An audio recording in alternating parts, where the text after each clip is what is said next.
আসসালামু আলাইকুম। কেমন আছো সবাই? নিশ্চয়ই খুব ভালো আছো। বাসায় নিশ্চয়ই খুবই মজা হচ্ছে, তাই না? মজা তো অবশ্যই করব, তবে ফাঁকে ফাঁকে আমরা একটু আমাদের পড়াটাও শিখে নিব। কেন বলো তো? কারণ ম্যাডামরা কিন্তু 10 তারিখে একটি ছোট্ট পরীক্ষা নেব, মান্থলি টেস্ট, ঠিক আছে?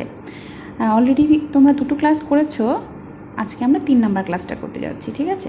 আজকে আমি তোমাদের বাসায় করাচ্ছি, বোর্ড করাচ্ছি না। দেখো, গতদিন আমরা 31 থেকে 40 পর্যন্ত শিখেছিলাম বোর্ডের দিক, ঠিক আছে? তো আজকে আমরা সেটারই ইংলিশে শিখব 31 থেকে 40 পর্যন্ত। ম্যাডাম তোমাদের জন্য সুন্দর করে লিখে রেখেছি, তোমরা একটু বাসায় ট্রাই করবে এবং আমার সাথে এখন বলবে জোরে জোরে, ঠিক আছে? আচ্ছা, একটু বলো আমার সাথে। 31, 32, 33, 34, 35, 36, 37, 38, 39, 40।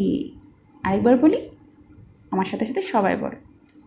31, 32, 33, 34, 35, 36, 37, 38, 39, 40। ঠিক আছে, চলো বাংলাটার সাথে একটু মিলিয়ে পড়ি। বাংলায় আমরা এগুলোকে কী বলি সেটাও একটু দেখে নিই। সবাই আমার সাথে একটু বলবে। 31, 32, 33, 34, 35, 36, 37, 38, 39, 40।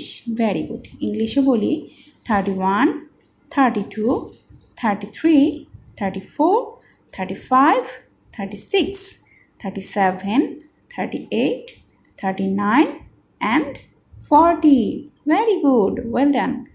তাহলে বাসা অবশ্যই শিখবে এবং খাতায় লিখে ছবি তুলে অবশ্যই ম্যাডামকে পোস্ট করে দিবে।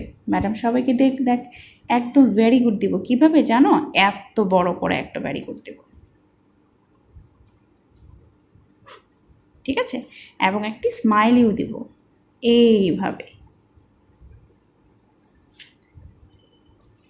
ঠিক আছে? ওকে, ভালো থেকো সবাই, সুস্থ থেকো। আল্লাহ হাফিজ, আসসালামু আলাইকুম।